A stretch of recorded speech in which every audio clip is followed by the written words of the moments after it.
Bom, vamos ver então essa parte de subredes agora. A gente viu então a parte básica de endereçamento IP e agora a gente entra na parte um pouquinho mais complexa, que é a parte que a maioria das pessoas tem problemas, que é subredes. Então, por que a gente cria subredes? Qual que é o principal motivo de a gente ter subredes? A gente separar o que é host não exatamente, mas é otimizar. Né? Primeiro, o range de endereço que a gente tem. Então você lembra quando a gente tem lá endereço de classe A, por exemplo, a gente tem 65 mil mais ou menos hosts possíveis para serem endereçados, não é isso? Quando a gente utiliza as subredes, a gente consegue pegar e criar mais redes dentro daqueles bits, né, destinados para hosts e otimizar então a utilização daquele range de endereços. Tá? Então essa é uma das vantagens de usar subredes. Outra coisa é quebrar, né? A gente consegue ir quebrando as redes. Então, de novo, exemplo de uma rede classe A. Quando eu tenho uma rede onde eu tenho praticamente 65 mil endereços disponíveis para hosts, você imagina se eu não tivesse uma forma de quebrar, né, isso daí em várias porções menores. É complicado, concordo? A latência da rede fica muito grande, o tempo de convergência. Então é legal eu conseguir quebrar isso daí em pedaços menores. 65 mil não seria de classe B? Classe B, desculpa. A gente está falando de classe A da 14 milhões, mais ou menos. Pior ainda, né? 14 milhões. Mas tem razão. Classe A, então, teria 14 milhões de endereços de host possíveis, mais ou menos. Né? E quando eu uso subredes, eu consigo reduzir, né, esses universos de máquinas e eu consigo ter uma gerência melhor da rede, eu consigo melhorar a performance da rede fazendo isso. Né? Quando eu começo a quebrar redes em porções menores, normalmente eu consigo ter um desempenho melhor da minha rede e o controle melhor da rede.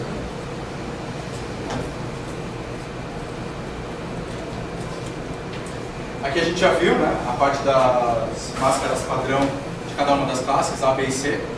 Então, isso aqui é importante porque é a partir daqui que a gente vai começar a trabalhar com a parte de subredes. A anotação binária, né, de cada uma das máscaras padrão, a gente já viu também. Então, lembrando que sempre, né, quando vocês olharem para uma máscara, o que for é o quê? Sempre máscara 1 é rede, ou subrede, mas é sempre alguma coisa relacionada com rede. E sempre os zeros é o filtro para host, certo? Bom, aqui eu coloquei alguns passos básicos, né, que a gente utiliza para criar subredes.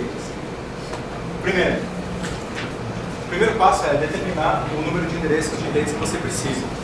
Então a gente vai ver alguns exercícios de como que vocês vão montar o raciocínio, né, para trabalhar com esses exercícios de subredes. Então, primeiro eu defino quantos endereços eu vou precisar. Então, por exemplo, eu tenho lá uma filial que tem 200 usuários. Então eu tenho lá um requerimento de 200 IPs de host. Esse é um requerimento. Basicamente, né, você vai ter sempre um endereço de rede, né, para cada subrede e um endereço de rede para cada conexão humana. A gente vai ver isso daí mais para frente. Tá? Mas quando você faz a conexão entre roteadores, por exemplo, você precisa de uma rede ali também para que os roteadores se falem. Então, cada ponta, né, uma interface serial de um roteador com uma interface serial de outro, forma uma rede. Então, isso daí tem que ser considerado quando você está fazendo um planejamento de rede. Eu vou fazer um diagrama daqui a pouco aqui para vocês, para mostrar isso para vocês. Então, de novo, né, quantos hosts você vai precisar para cada subrede? Então, você vai precisar de um endereço de host para cada dispositivo conectado à rede. Esse dispositivo pode ser tanto um PC, um usuário, pode ser uma interface do roteador, por exemplo. É um dispositivo que precisa de um endereço IP. Então, tudo isso tem que ser levado em consideração primeiro.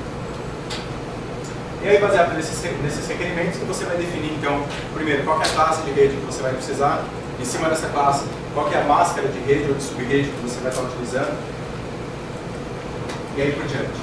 Então, só para a gente pegar desse ponto aqui, para deixar mais claro, então vamos supor, né, que eu tenho um diagrama assim. Tenho aqui um roteador. Esse sinal aqui identifica uma conexão serial, tá? Roteador A, roteador B.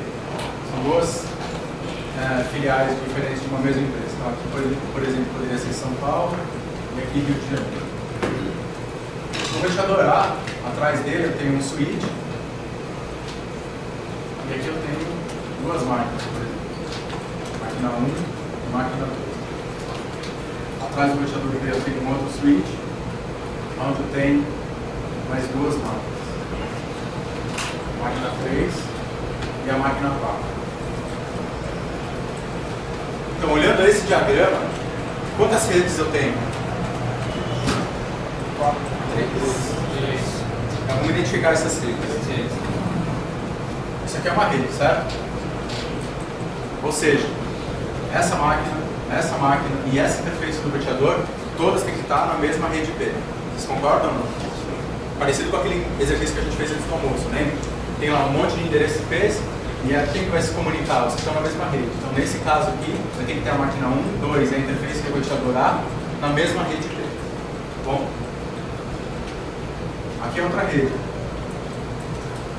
Certo ou não? Então, essas duas interfaces seriais aqui, esse cara aqui, esse cara, tem que estar na mesma rede IP também.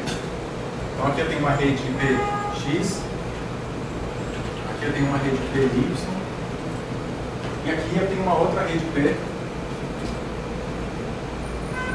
Z, por exemplo. Mesma história, né? Essas duas máquinas e essa interface do roteador tem que estar na mesma rede. Não sei se vocês conseguem visualizar, não? Certo? Beleza.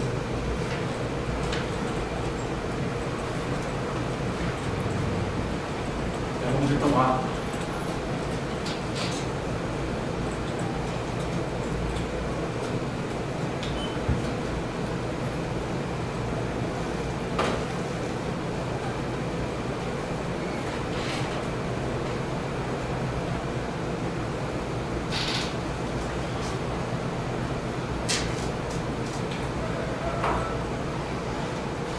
Bom, no exame CCNA, as perguntas, né, que vão cair para vocês sobre redes, sempre vão cair uma dessas categorias aqui.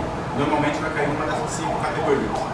Então, perguntas do tipo: quantas subredes determinada máscara consegue produzir? Então, a gente dá uma máscara de rede, te fala, por exemplo, que essa máscara está sendo aplicada num endereço de classe A, B ou C, e te pergunta, né, quantas subredes você consegue montar com uma máscara daquelas. Isso é uma forma direta de pergunta. Uma forma indireta é o quê? Ele te dá a máscara e te dá um endereço IP, por exemplo, ou te coloca isso daí tudo no cenário e faz a mesma pergunta para você. Aí é um pouco mais complicado, você gasta um pouco mais de tempo porque você tem que conseguir ali ligar todos os pontos para entender o que está acontecendo. Mas no exame vocês têm que pegar, bater o olho e resolver. Quantos endereços de hosts válidos podem ter por cada subrede? Eu já vou entrar no detalhe do que é válido e o que é inválido. Quais são as subredes válidas? Também, o que são subredes válidas e inválidas? Já vou comentar com vocês. Qual que é o endereço de broadcast para cada uma das subredes ou cada uma das redes? Então, como que vocês vão fazer para identificar isso daí numa pergunta, num cenário?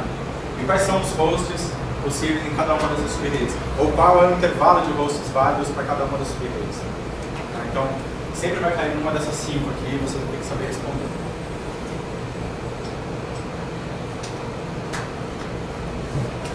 Só antes.